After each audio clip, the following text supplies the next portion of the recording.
कमरे में हल्की हल्की गुलाबी रोशनी फैली हुई थी। दीवारों पर लगी रोशनियों के झुरमुट में वो कमरा किसी ख्वाब की हकीकत की तरह लग रहा था। चारों तरफ खुशबू बिखरी हुई थी, गुलाब, चंपा और उन ताज़ा फूलों में मिली मोहब्बत की महक। बिस्तर पर नरमी से बिछे सफ़ेद और लाल रंग के गद्दे, तकिए और फूलों की सेज, सब कुछ इस लम्हे को ख़ास बनाने के लिए तैयार था। और इन सब के बीच अनिका सर झुकाए खामोशी से बैठी थी।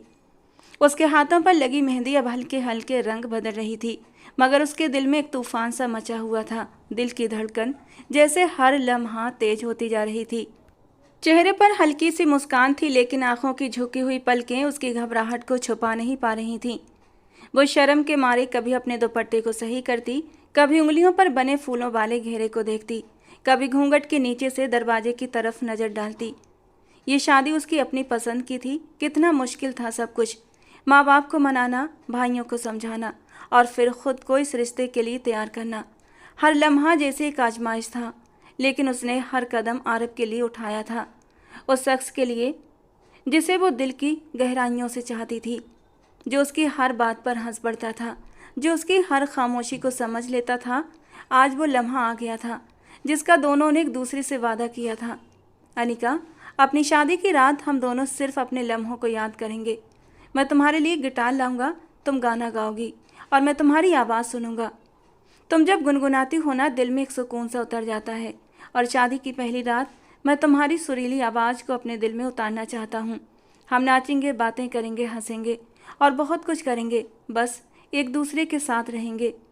ये वो वाक्य थे जो उसकी याद में ताज़ा हो गए। एक नरम सी हंसी उसके लबों पर आई थी। कितना बचपना था हम दोनों का, लेकिन कितना खूबसूरत था वो बचपना। उसने नज़रें उठाकर कमरे का जायजा लिया। हर कोना आरब की मोहब्बत की झलक लिए हुए था। कमरे की खामोशी में जैसे वक्त थम गया था। अनिका अपने ख्यालों में गुम, होठों पर हल्की सी मुस्कान लिए अपने और आरब के बादों की धुंध में खोई हुई थी कि अचानक दरवाज़ा जोर से खुला। धड़ाम की आवाज़ के साथ एक घबराई हुई नौकरानी अंदर दाखिल हुई। उसका चेहरा हवाइयाँ उड़ा हुआ और आंखें बहशत से बड़ी बड़ी फैली हुई थीं। छोटी मालकिन, गजब हो गया, आपका सुहाग उजड़ गया। उसकी कांपती हुई आवाज़ कमरे में दीवारों से टकराकर वापस आई। अनिका ने हैरत से सर उठाया। उसकी सांस जैसे एक पल के लिए रुक गई। कि क्या बकवास कर रही हो तुम? दिमाग ठीक है तुम्हारा? वो बौखला कर उठी। चेहरे का रंग एकदम सफ़ेद हो गया। नौकरानी ने रोती हुई आंखों से उसे देखा। छोटी मालकिन, आपके पति आरब साहब सीढ़ियों से गिर गए हैं। उनके छोटे भाई और अम्मा जान उन्हें अस्पताल लेकर गए हैं। बहुत बुरी हालत है उनकी, खून बहुत ज़्यादा बह चुका है। हमें नहीं लगता कि वो बच पाएंगे। अनिका के हाथ से दुपट्टा फिसलकर ज़मीन पर गिर गया। उसके कदम जैसे ज़मीन से चिपक गए थे। दिल एक लम्हे को रुक सा गया और आंखें हैरत और डर से फैल गईं। खामोश रहो, बकवास मत करो। तुम्हें नहीं पता तुम क्या कह रही हो? हटो सामने से, उसने कांपती हुई आवाज़ में चीख कर कहा और दीवानी सी होकर कमरे से बाहर भागी। सीढ़ियों की तरफ भागते हुए उसे एक सर्द लहर ने आ लिया। जब उसकी नज़र सीढ़ियों पर पड़ी तो वो वहीं रुक गई। उसकी आंखें फटी की फटी रह गई थीं। पूरे जीने पर खून फैला हुआ था। दीवार के कोने पर आरब की घड़ी टूटी हुई पड़ी थी और एक जूता सीढ़ी के किनारे लटक रहा था। ये मंजर किसी भयानक ख्वाब से कम न था। हे भगवान, उसके होंठों से बस इतना ही निकला। जिस्म जैसे कांपने लगा, दिल जैसे चीख चीख कर उसे सच बताने से इनकार कर रहा था। वो अपने हाथों से मुंह ढांपे आंखों से बहते आंसुओं को रोकने की नाकाम कोशिश कर रही थी। वहां मौजूद कुछ नौकर और रिश्तेदारों की बातें अनिका के कानों में गूंज रही थीं।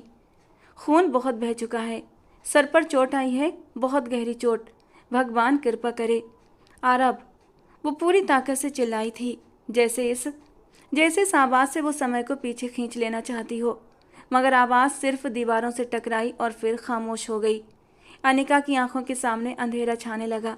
आंखों से आंसू तेजी से बह रहे थे और दिल में बस एक ही पुकार थी, नहीं, ये मेरी पहली रात है, हम दोनों के मिलन की पहली रात। कितना इंतज़ार किया है हमने इस मिलन के लिए, और जब ये घड़ियां हमें नसीब हुई हैं तो मेरा आरब मुझे छोड़कर नहीं जा सकता। सीढ़ियों पर खड़ी वो पथराई हुई नज़रों से सामने देख रही थी। पूरे माहौल में एक गहरा सन्नाटा था, मगर उसके अंदर एक तूफान उठा हुआ था। दिल बुरी तरह कांप रहा था, हाथ भी कांप रहे थे और आंखें अब इस बात से सीढ़ियों को देख रही थीं। वो धीरे धीरे कदम बढ़ाकर आगे आई और झुककर ध्यान से सीढ़ियों को देखने लगी। खून सिर्फ बीच की 2-3 सीढ़ियों पर फैला था। शुरुआत की सीढ़ियों पर फूल बिखरे थे और नीचे की सीढ़ियां पूरी तरह साफ थीं। उसका माथा सिकुड़ गया। ये कैसा हादसा है? अगर ये सच में गिरा था तो खून ऊपर से नीचे तक होना चाहिए था। नीचे की सीढ़ियों पर कुछ क्यों नहीं था? वो धीमे से बड़बड़ाई। थोड़े से तनावपूर्ण माहौल में भी उसका माथा ठनका था। वो सीढ़ियों को ध्यान से देखते हुए पीछे हटी थी जब उसकी आंखों में अविश्वास के साथ साथ डर भी समा गया। दिल कह रहा था कुछ तो गड़बड़ है, लेकिन दिमाग मानने को तैयार नहीं था। एक पल के लिए उसने सोचा शायद कोई गलतफहमी हुई हो, शायद आरव घायल हुआ हो, शायद। अभी वो इन्हीं आशंकाओं में उलझी हुई थी कि अचानक एक और नौकरानी नीचे से ऊपर की तरफ दौड़ती हुई उसके पास आई। उसके चेहरे पर अफसोस था, आंखों में आंसू थे और सांसें बेतरतीब। वो अनिका के सामने आकर रुकी और हाँफती हुई आवाज़ में बोली, दीदी, भगवान आपको हिम्मत दे। आरव भैया अब इस दुनिया में नहीं रहे। अनिका की सांस जैसे थम गई। धड़कन एक पल के लिए रुक गई। क्या? उसने मुश्किल से होंठ हिलाए। नौकरानी ने आंखें बंद करते हुए किसी तरह अपने आंसू रोके। अस्पताल पहुंचने से पहले ही आधे रास्ते में उनका निधन हो गया दीदी। अनिका की आंखें अविश्वास में फैलती चली गईं, जैसे उसकी आत्मा शरीर से अलग हो रही हो। कुछ क्षणों के लिए सब कुछ स्थिर हो गया। आवाज़ें गायब, हवाएं रुक गईं। दिल की धड़कन ने जैसे विरोध में हार मान ली हो। नहीं, उसके होठों से एक घुटी हुई चीख निकली थी। ये झूठ है। ये नहीं हो सकता। इतनी जल्दी वो मुझे छोड़कर नहीं जा सकता। उसके कदम लड़खड़ाए, आंखों के आगे अंधेरा छा गया और अगले ही पल वो धड़ाम से जमीन पर गिर पड़ी। नौकरानी घबराकर आगे बढ़ी। दीदी होश में आइए। मगर अनिका के शरीर में कोई हरकत न थी। सीढ़ियों पर बिखरे हुए फूल, बीच में जमे खून की पपड़ियाँ और ऊपर बेहोश पड़ी नई नवेली दुल्हन, सब कुछ किसी अधूरे एहसास, किसी दर्दनाक सच्चाई की खामोशी गवाही दे रहे थे। कुछ तो ऐसा था जो छुपा हुआ था, जो सिर्फ अनिका की आंखों ने देखा, लेकिन जुबान न कह सकी। 2 दिन बाद कमरे में खामोशी का राज था, जैसे हर चीज़ सांस रोककर इस उजड़ी हुई दुल्हन के दुख पर मातम कर रही हो। पर्दे बेजान होकर झूल रहे थे और कमरे के हर कोने में एक उदासी, एक वीरानी गहरी छाप छोड़ चुकी थी। वो सफ़ेद कपड़ों में, जिसमें कभी उजाला, खुशी और उम्मीद झलकती थी, अब एक बिलाप बन चुका था। अनिका कालीन पर सफ़ेद साड़ी में लिपटी चुपचाप बैठी थी। नजरें जमीन पर थीं, चेहरा पीला, आंखों के नीचे नीले घेरे और होंठ पूरी तरह शांत। दिल जैसे रेत बन चुका था और समय मानो थम सा गया हो। दरवाज़ा हल्की सी सरसराहट के साथ खुला और कविता जी धीरे धीरे कदम बढ़ाते हुए अंदर आईं। उनके चेहरे पर भी वही दुख की छाया थी। उनकी आंखें लाल थीं और आवाज़ में एक अजीब सी नमी थी। वो बिना कुछ कहे धीरे धीरे अनिका के पास आकर बैठ गईं। उन्होंने अपनी कांपती हुई उंगलियों से अनिका के सिर पर हाथ रखा। करुणा भरा स्पर्श अनिका को झकझोर गया था, फिर भी वो इस तरह बैठी रही। कविता जी ने नरमी से कहा, बेटा, मैं जानती हूँ तुम्हारा दुख कितना बड़ा है। जिस व्यक्ति के लिए तुमने सब कुछ छोड़ दिया वो तुमसे छिन गया, लेकिन अब तुम्हें इसी दुख के साथ जीना सीखना होगा। अनिका के होंठ थोड़े से कांपे, पर उसने कुछ कहा नहीं। आंखों से एक मौन आंसू टपक गया और सफ़ेद वस्त्रों में समा गया। कविता जी ने धीरे से उसके कंधे पर हाथ रखा। तुम तो अभी नवविवाहिता हो बेटा। मुझे आज तक यकीन नहीं हो रहा कि ऐसा अत्याचार तुम्हारे साथ कैसे हो गया। तुमने उसकी खातिर अपने घर की खुशियाँ, अपनी इज्जत, अपनी शांति तक बलिदान कर दी। फिर भी उनकी आवाज़ थम गई। वे मुश्किल से अपनी आंखों से बहते आंसू पोंछ सकीं। पता है, वो मेरा सगा बेटा नहीं था, लेकिन मैंने कभी उसे अलग महसूस नहीं होने दिया। अपने दिल से लगाया था मैंने उसे। जब वो छोटा सा था तो रातों को जागकर उसकी बुखार में माथा ठंडा करती थी, और अब वो नहीं रहा और मेरी ममता मानो कहीं दफन हो गई। अनिका की सांस भारी हो गई। वो धीरे से सिर झुकाकर बोली, मम्मी जी, अब इन बातों का क्या फ़ायदा। जिसके दम से मैं थी वो तो नहीं रहा। मैं तो विवाह करके भी अधूरी रह गई। वो अजीब उदासी से बोली थी। उसकी आवाज़ में हार की ऐसी गूंज थी जो किसी टूटे हुए सपने का शोक मना रही हो।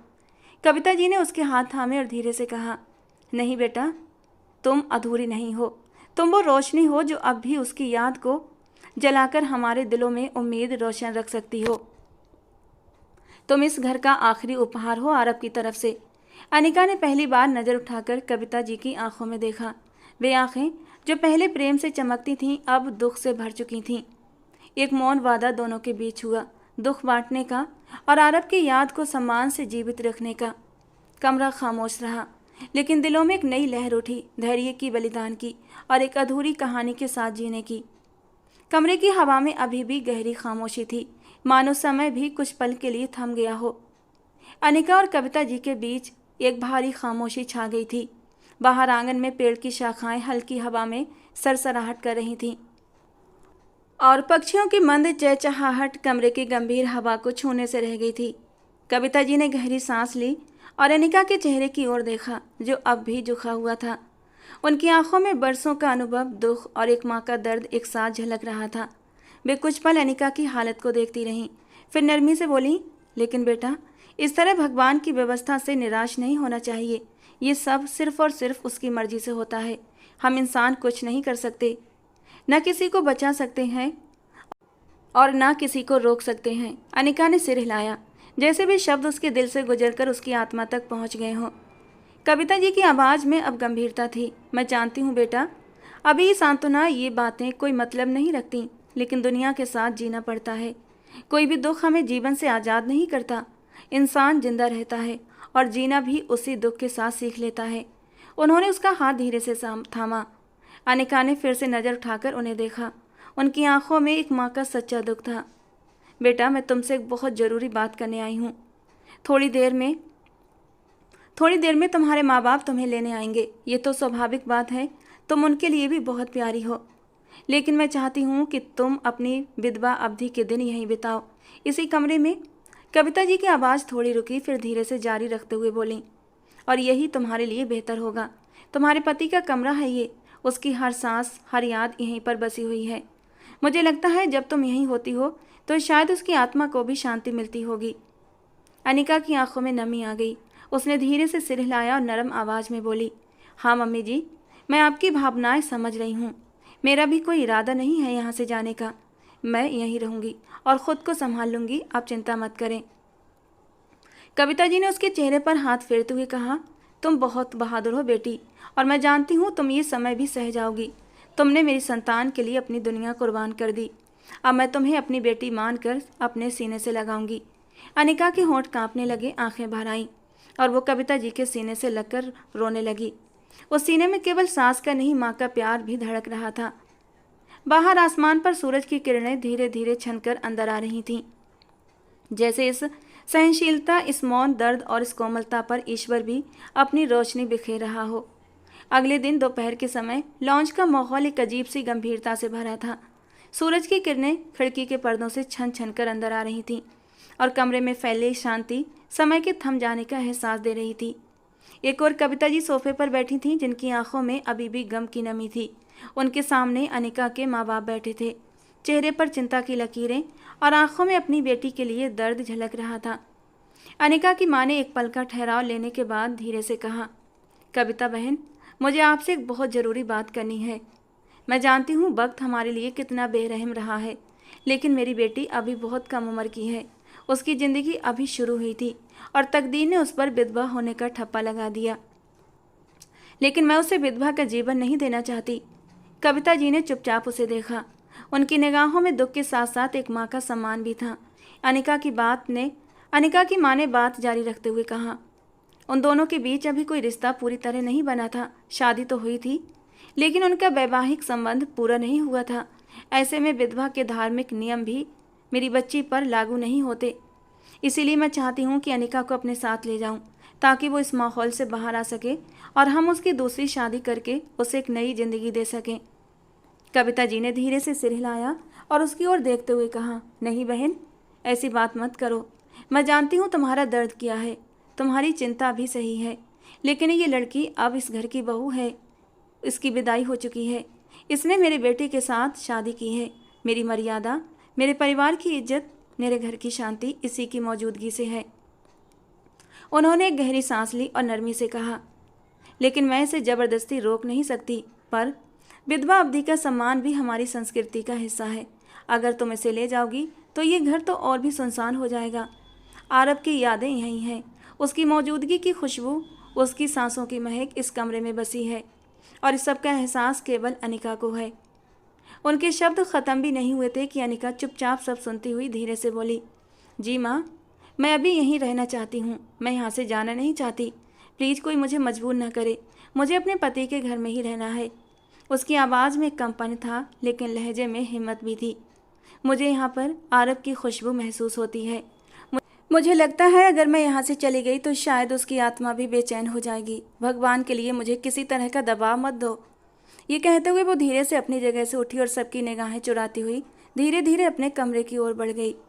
कमरे में एक पल के लिए फिर से चुप्पी छा गई, लेकिन उस चुप्पी में अनिका के संकल्प की गूंज थी जो उसके अटल इरादे और वफा की गवाही दे रही थी। कविता जी ने सिर झुकाया और अनिका के माता पिता के चेहरे पर एक बेबसी और गर्व का मिला जुला भाव उभर आया था, लेकिन वे अपनी संतान के लिए अत्यधिक चिंतित भी थे।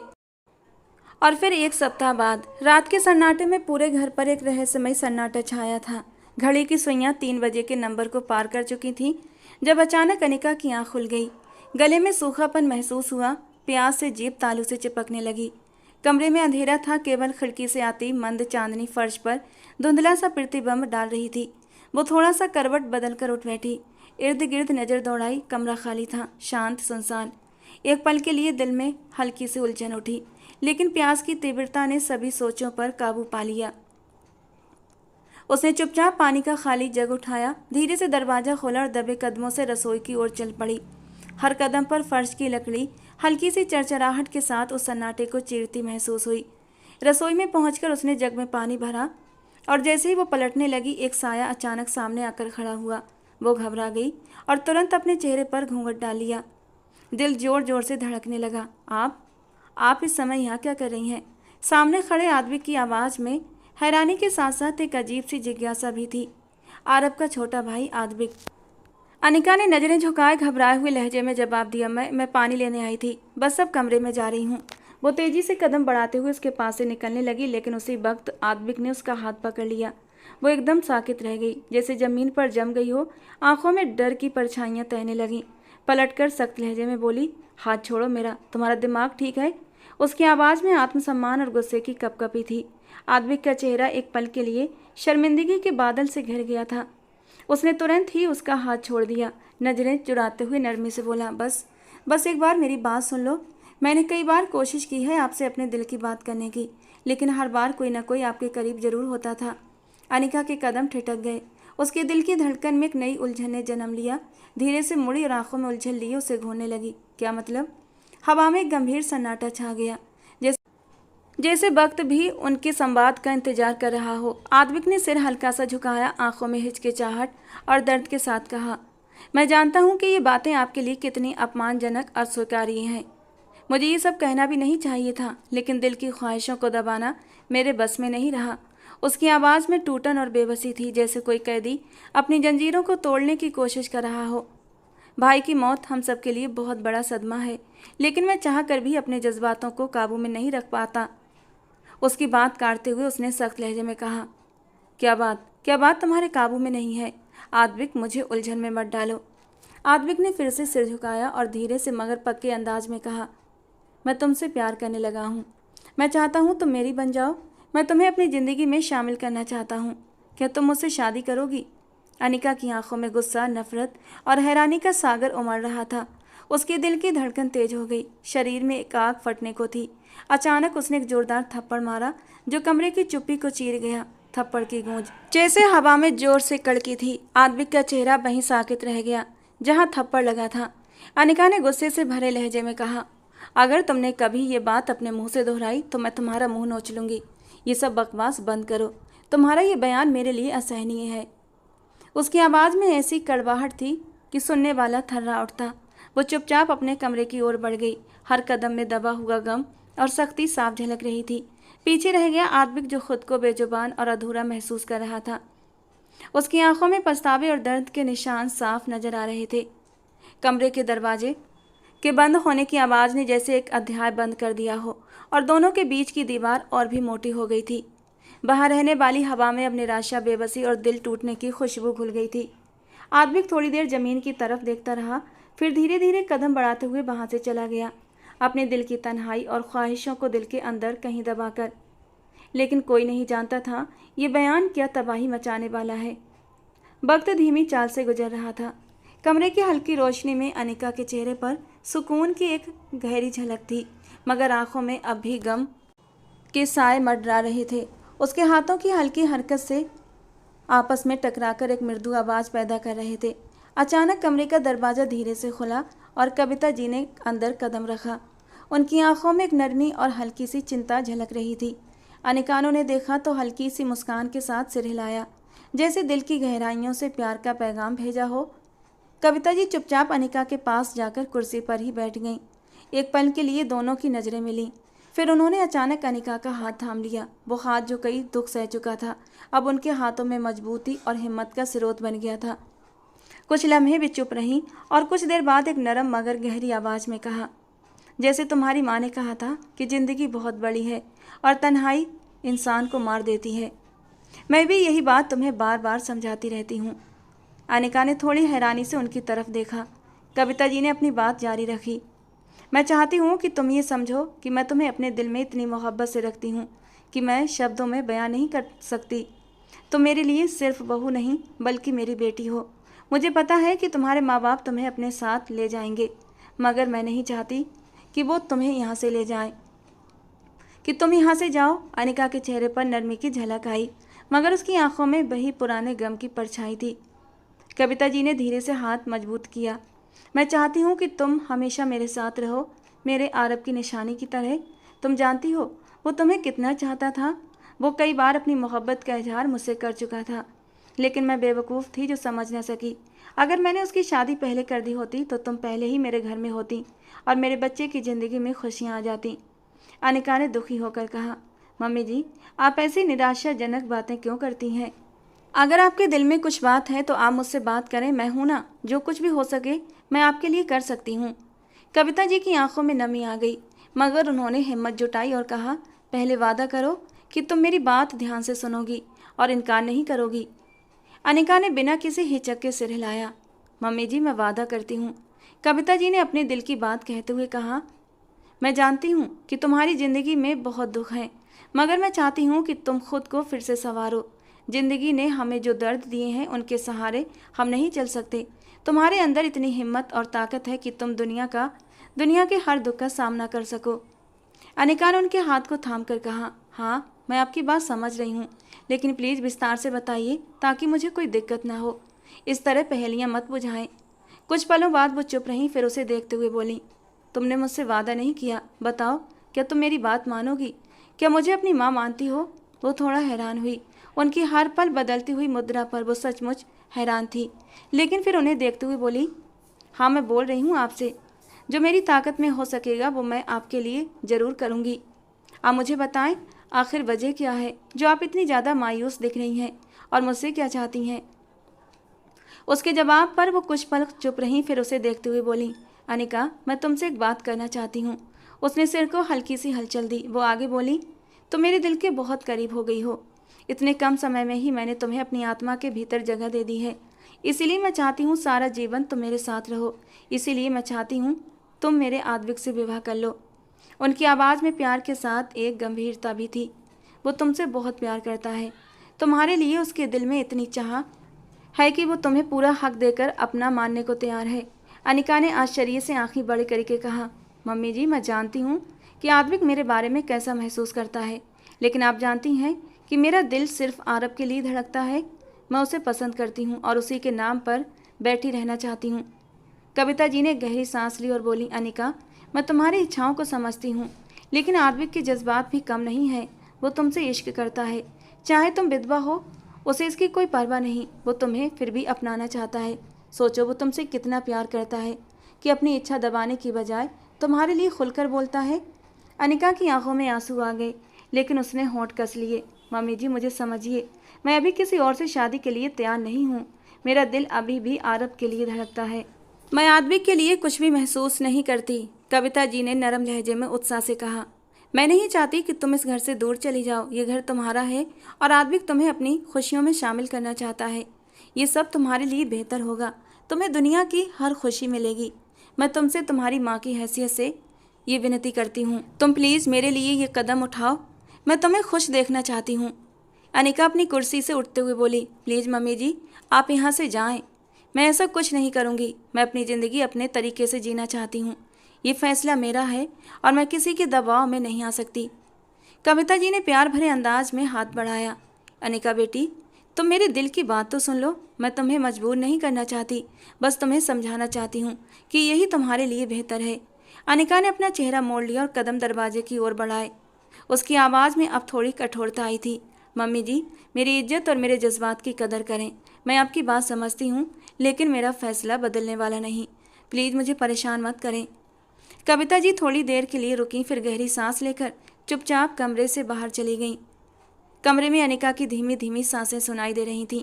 वो दीवार के सहारे थोड़ी देर खड़ी रही, फिर अपनी आंखों से आंसू पोंछते हुए अपने बिस्तर की ओर बढ़ गई। कमरे में सन्नाटा छा गया, लेकिन दिलों में जद्दोजहद अब भी बाकी थी।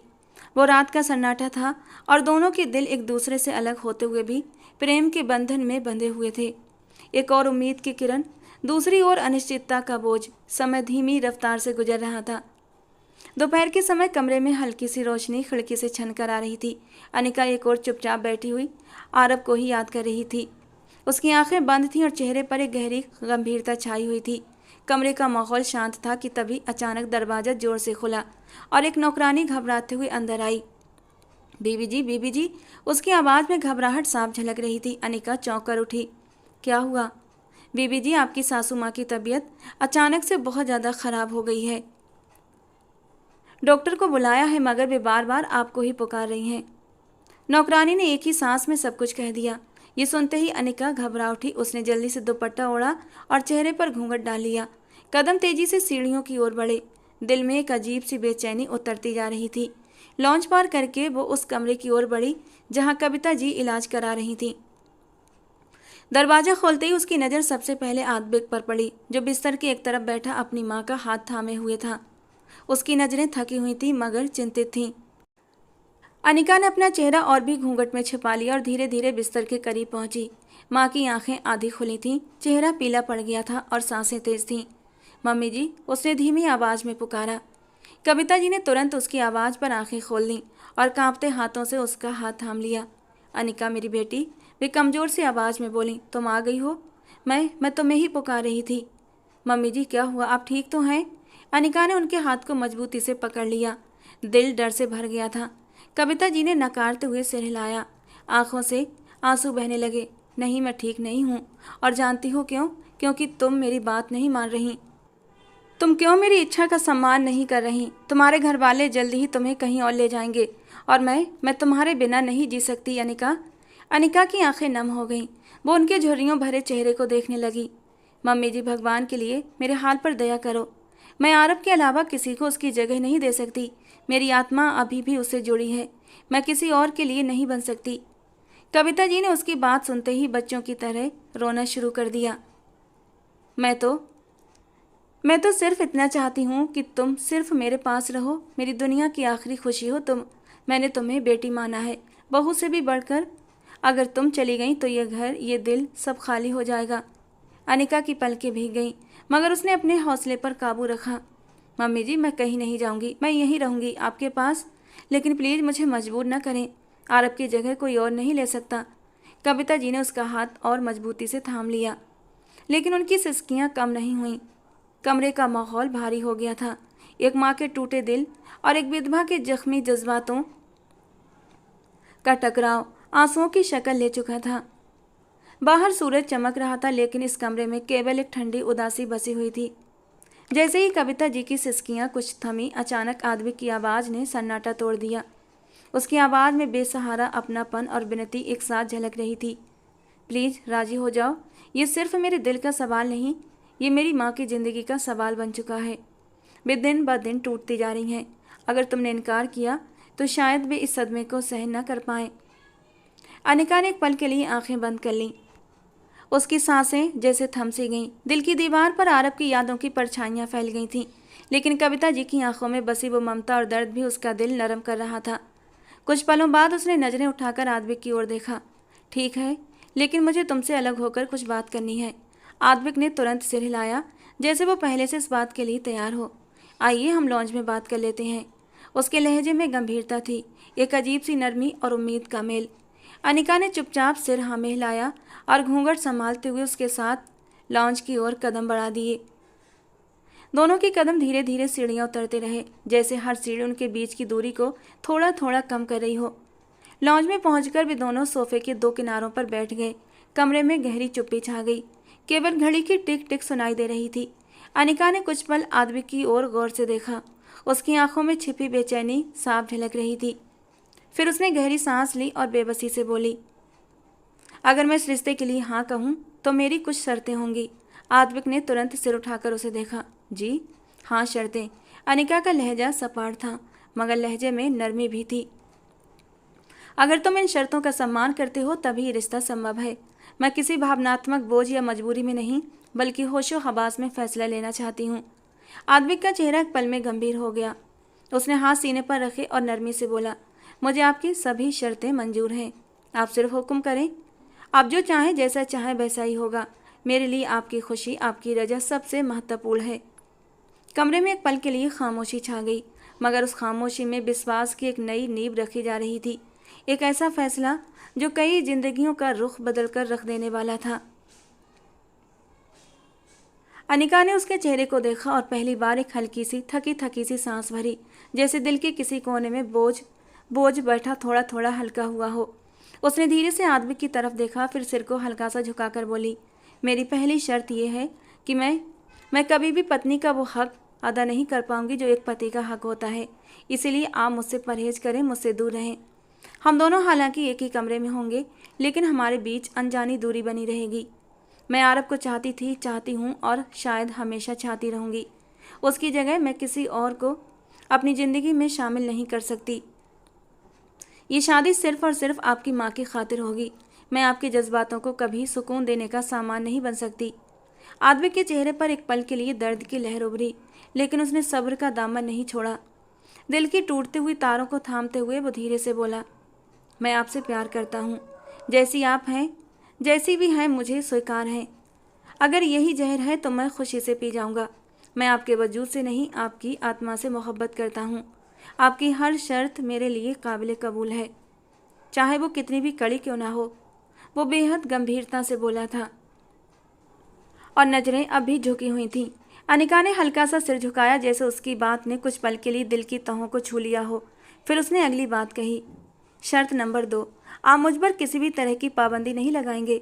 हम दोनों अपनी अपनी मर्जी से ज़िंदगी बिताएंगे। मैं इस विवाह के लिए सिर्फ आपकी माँ की खातिर तैयार हो रही हूँ, उनका दिल रखने के लिए। न इसमें मेरी मर्जी शामिल है और न मेरे दिल की ख्वाहिश। और तीसरी शर्त, आप कभी भी मुझे आरब का नाम लेने से नहीं रोकेंगे। मैं जब चाहूँ, जैसे चाहूँ, आरब को याद कर सकती हूँ, क्योंकि जब से आरब इस दुनिया से गया है, मैं रातों को उठकर उसका नाम लेकर रोती हूँ और कभी कभी उसका नाम लेकर उससे बातें भी करती हूँ। तो आप ये सब कुछ करने से मुझे नहीं रोकेंगे। आद्विक ने तेजी से सिर हिलाया, जैसे उसे और कुछ सुनने की ज़रूरत ना हो। मंजूर है, वो धीरे से बोला। आपकी हर बात, हर शर्त, हर फैसला मेरे सिरागों पर। कुछ पल खामोशी छाई रही। अनिका ने गहरी सांस ली, फिर ठहरे हुए लहजे में कहा, ठीक है, फिर मैं आपसे शादी करने के लिए तैयार हूँ। आप अपनी माँ को सूचना दे दें। मैं अब अपने कमरे में जा रही हूँ। आद्विक ने बस धीरे से सिर हिलाया था, खामोश, खाली नज़रों से उसे जाता हुआ देखता रहा। अनिका के चेहरे पर अभी भी घूंघट था। उसने सिर संभाला, दुपट्टा ठीक किया और धीरे धीरे कदमों से लॉन्च से बाहर चली गई। उसकी पीठ जैसे खाली अस्तित्व का साया लिए अपने फैसले का बोझ संभालती जा रही थी।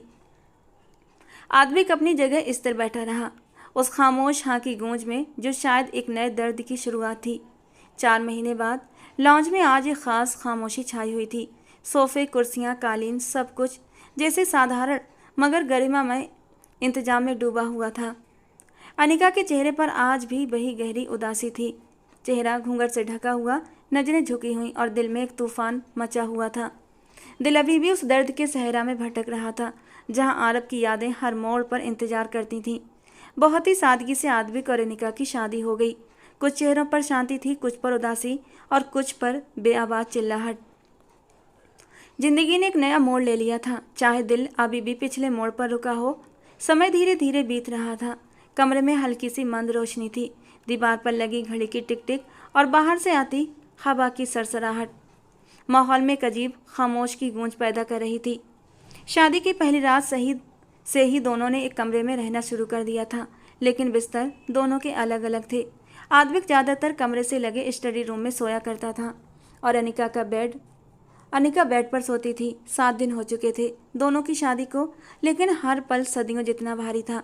अब भी वो चुपचाप कमरे में हल्का अंधेरा किए बेड पर लेटी हुई थी। किसी पल उसे चैन नहीं आ रहा था। करवट पर करवट बदल रही थी। अचानक वो चौंकी, जैसे अंदर कोई दरवाज़ा खुला हो। मन में एक नई सरसराहट होने लगी। जज्बात बुरी तरह मचलने लगे। वो मचलते जज्बातों को दबाने की भरपूर कोशिश कर रही थी, लेकिन बेचैन मन दगा करने पर उतर आया था। जबानी के मुंहजोर जज्बों को किसी का नरम स्पर्श चाहिए था। वो खुद को संभालने लगी। दिल की धड़कन तेज हो गई। उसके अंदर कुछ नए एहसास पलने लगे। जबानी की तीव्रता, तन्हाई की चुभन और एक रिश्ता जिसका अस्तित्व अब सिर्फ नाम का न रहा था। कुछ पल वो यूं ही बैठी रही, खामोश, खालीपन में खोई, और जैसे दिल पर पत्थर रखकर एक फैसला कर लिया। वो धीरे से उठी, अपने दुपट्टे को संभाला और कदमों को मजबूती दी।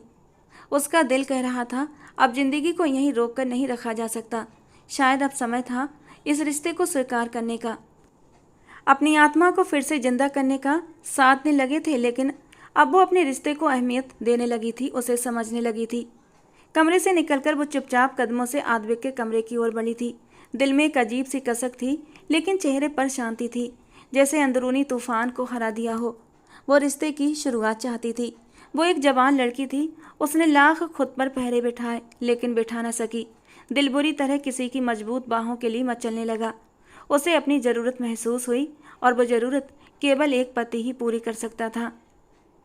धीरे धीरे कदमों से वो जैसे ही आद्विक के कमरे के दरवाजे के करीब पहुंची, अंदर से आने वाली आवाज़ पर उसके कदम थम से गए थे। हाँ आद्विक बेटा, तुमने बिल्कुल सही फैसला लिया है। अच्छा ही हुआ कि उसने खुद ही कह दिया कि तुम उसके करीब ना जाओ। मैंने तो तुम्हारे लिए वैसे भी पूजा को पसंद कर लिया है।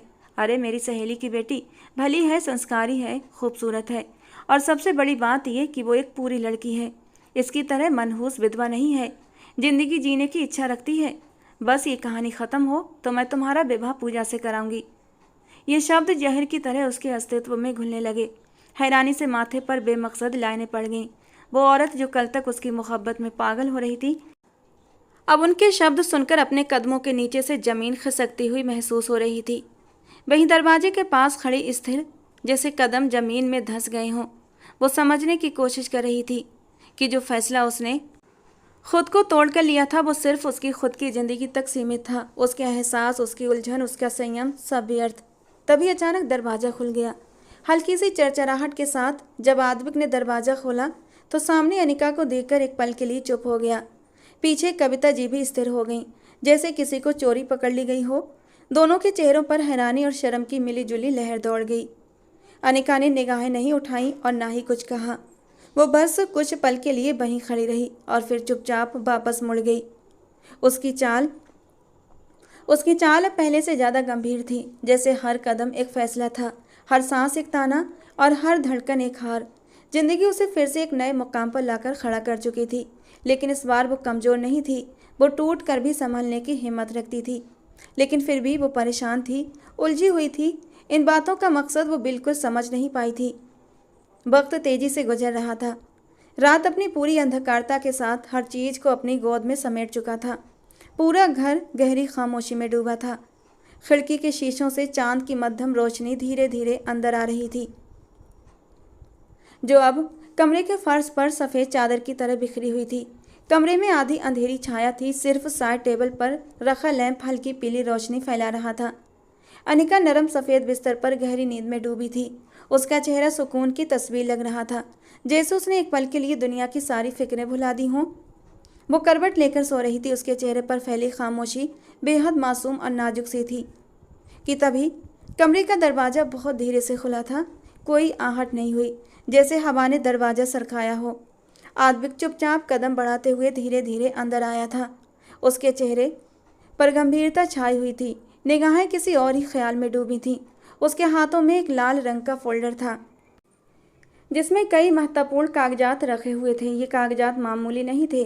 अनिका की संपत्ति की गवाही देने वाले दस्तावेज, जिन पर एक दस्तखत या अंगूठा ही सब कुछ बदल सकता था।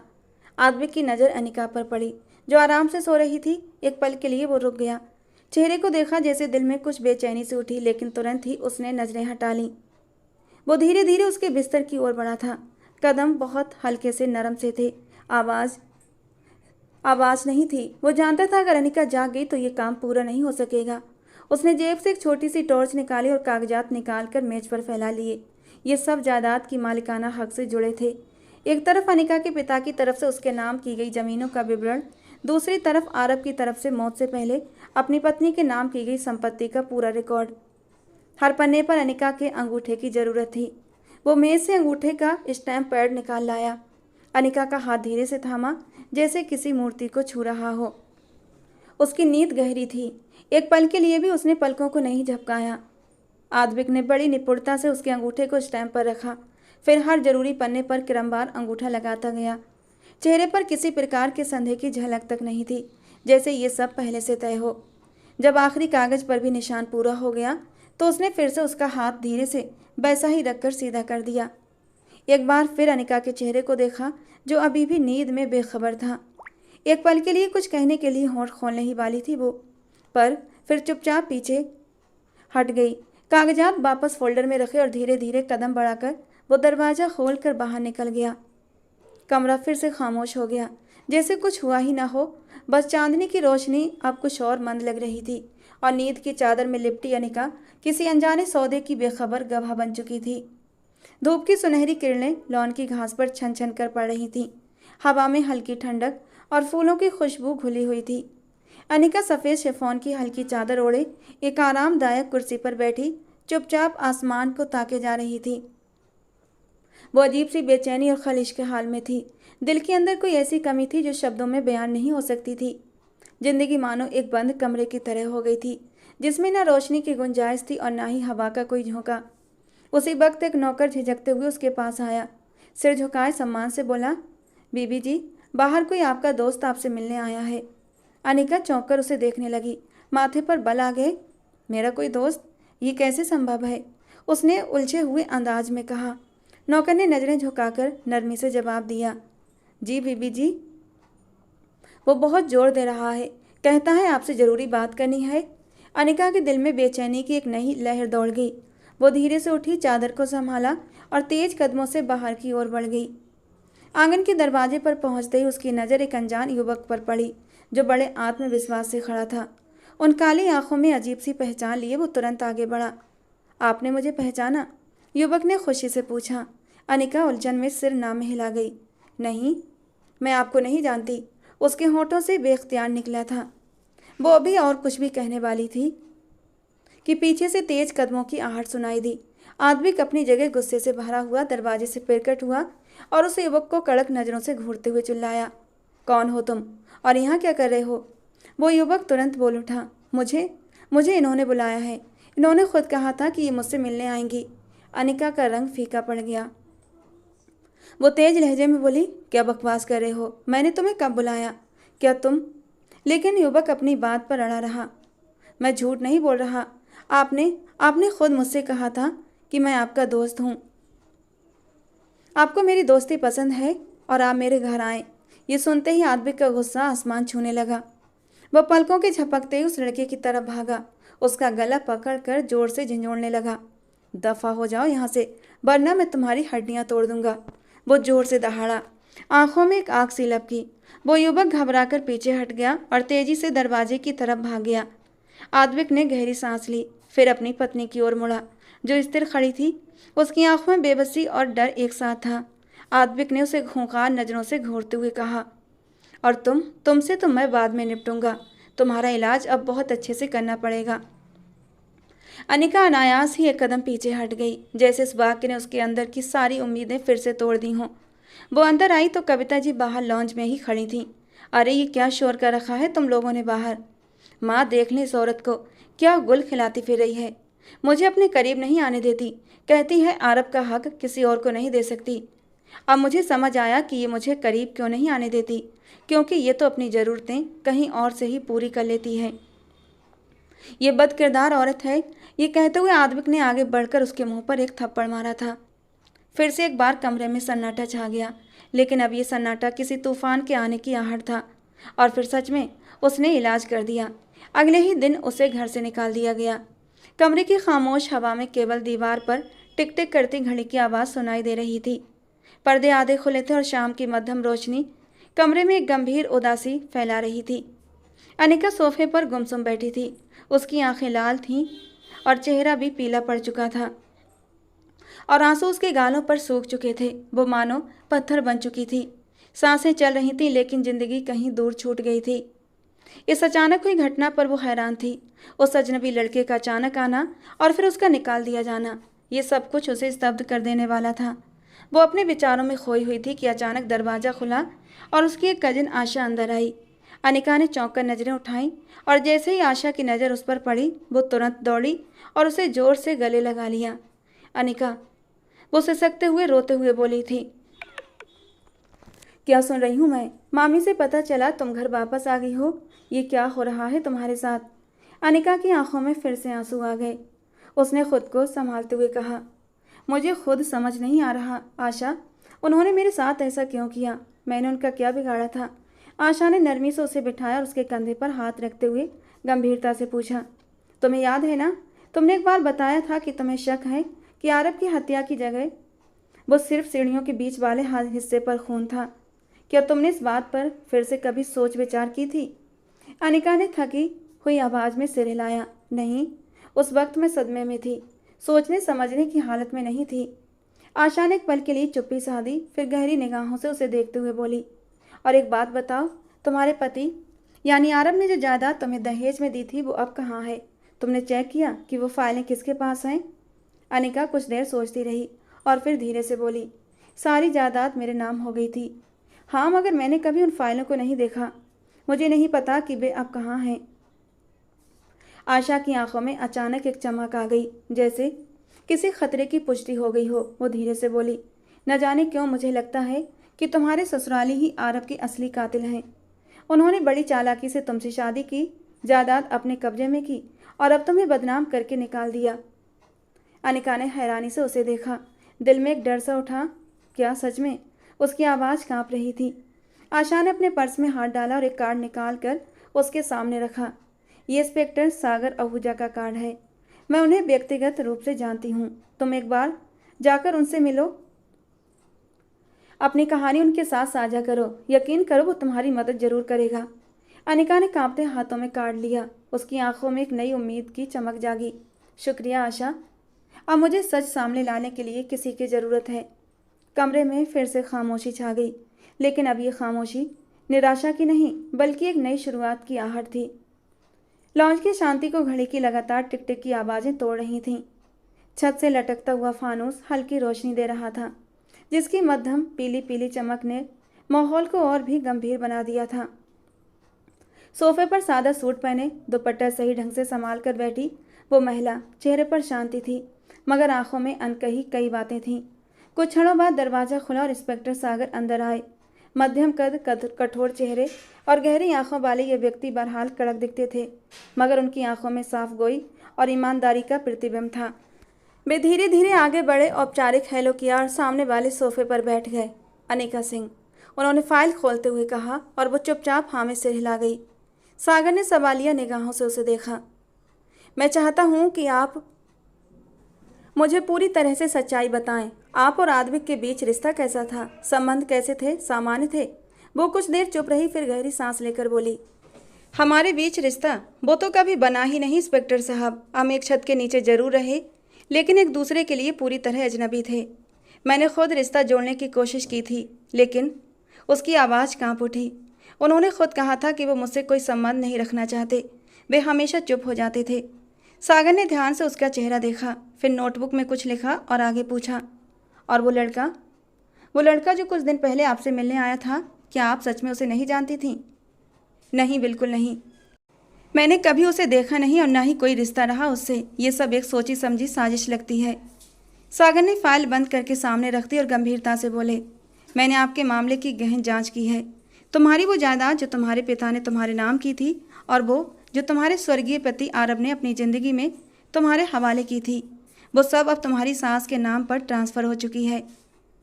अनिका ने हैरानी और सदमे से आंखें फैलाईं। क्या? लेकिन ये सब कैसे संभव है? बिल्कुल संभव है, बाकायदा अंगूठे के निशान है तुम्हारी फाइल पर। जब वो तुरंत बोली थी। लेकिन मैंने कोई भी निशान नहीं लगाया इंस्पेक्टर सागर। इंस्पेक्टर सागर एकदम कुछ सोचकर बोले, हो सकता है जब तुम सो रही हो बेकागजात तुम्हारे अंगूठे से साइन कराए गए हो। मेरे पास सबूत हैं, सब कुछ प्लान के मुताबिक हुआ है और मेरा मानना है कि तुम्हारे पति की हत्या भी इसी साजिश का एक हिस्सा थी। वो चुप हो गई, शब्द जैसे खो गए थे, दिल की धड़कनें तेज हो गई थीं, हाथ कांपने लगे थे। सागर ने नरमी से कहा, आप चिंता न करें, मैं जांच जारी रखे हुए हूँ। देर सवेर सच सामने आ जाएगा, तुम हिम्मत रखो। वो नजरें झुकाकर चुपचाप बैठी रही, जैसे वो अब खुद को अनजान रखने को तैयार न थी। वक्त धीमी गति से गुजर रहा था। सागर की 6 महीने लंबी जांच पड़ताल ने आखिरकार वो सच दुनिया के सामने रख दिया। एक लंबे समय से अनिका के दिल को तड़पा रहा था, जो कविता जी और उनका बेटा आद्विक दोनों जायदाद के लालच में अंधे हो चुके थे। पहले उन्होंने आरब को रास्ते से हटाया, फिर अनिका से विवाह करके दूसरी जायदाद पर भी कब्जा जमाया और फिर उसे बदनाम करके घर से निकाल दिया। अनिका ने ये सब सहकर भी चुप्पी साध ली, मगर सागर ने उसकी बेबसी को कमजोरी नहीं, न्याय का दरवाजा समझा था। कहते हैं ना, अगर कोई आपके ऊपर अन्याय कर रहा है तो भगवान एक दिन न्याय जरूर करता है। सच्चाई की रोशनी ने हर पर्दा फाड़ दिया। न्याय कार्रवाई पूरी होने के बाद अनिका ने आद्विक से तलाक ले लिया। वक्त बीता था और सागर ने पूरी इज्जत के साथ रिश्ता भेजा था। इन 6 महीनों के बीच जो लगाव दोनों के बीच हुआ था वो बहुत सम्मान पर आधारित रहा था। वे दोनों एक खूबसूरत खुले रेस्टोरेंट में बैठे थे, जहां हल्की हल्की संगीत हवा को नरम कर रही थी। हवा में शाम की ठंडक थी और आसमान पर धीरे धीरे अंधेरा उतर रहा था। रेस्टोरेंट की रोशनी जुगनुओं की तरह चमक रही थी। मेज पर 2 कप कॉफ़ी और कुछ हल्की फुल्की चीज़ें रखी थीं, लेकिन उन सबसे बढ़कर वे 2 हाथ जो अब एक दूसरे के हाथों में थे। सागर ने अनिका का हाथ थामा और नरमी से बोला, जिंदगी में कभी भी निराश मत होना। कई बार ऐसे पहलू आते हैं जब इंसान का सब कुछ उससे छिन जाता है, लेकिन फिर वही भगवान जिसने इंसानों को आजमाया होता है वही सहारा भी देता है। आजमाइश के साथ राहत भी होती है, बस हमें भरोसा रखना होता है। अनिका ने मुस्कुराकर अपनी नज़रें उसकी नज़रों में डाल दी, जैसे सालों की थकान एक पल में उतर गई हो। उसकी आवाज़ में सुकून का रंग था। अगर आपका साथ न होता तो शायद मैं कभी ज़िंदगी की तरफ लौट कर न देखती। 2 शादियों के बाद तीसरी शादी का तो सवाल ही नहीं उठता था। मगर कहते हैं ना, वो भगवान बड़ा दयालु है, जो दुख के बाद सुख भी देता है, और आप इस सुख की सबसे खूबसूरत तस्वीर हैं। सागर ने उसके हाथ को नरमी से चूम लिया। रोशनी से नहाई उस शाम की हवा में एक खुशबू सी घुल चुकी थी, सुकून, सुरक्षा और एक पूर्ण अंत। अनिका की जिंदगी आखिरकार अपनी असली मंजिल पा ही चुकी थी। एक ऐसी जगह जहां न धोखा था न डर, बस मोहब्बत थी और भरोसा। दोस्तों, आज की हमारी कहानी आपको कैसी लगी कमेंट बॉक्स में ज़रूर बताना। पसंद आई हो तो प्लीज़ लाइक करना। रोज़ एक नई और रोमांटिक कहानी के लिए हमारे चैनल को सब्सक्राइब करना। मिलते हैं दोस्तों अगली किसी नई कहानी के साथ।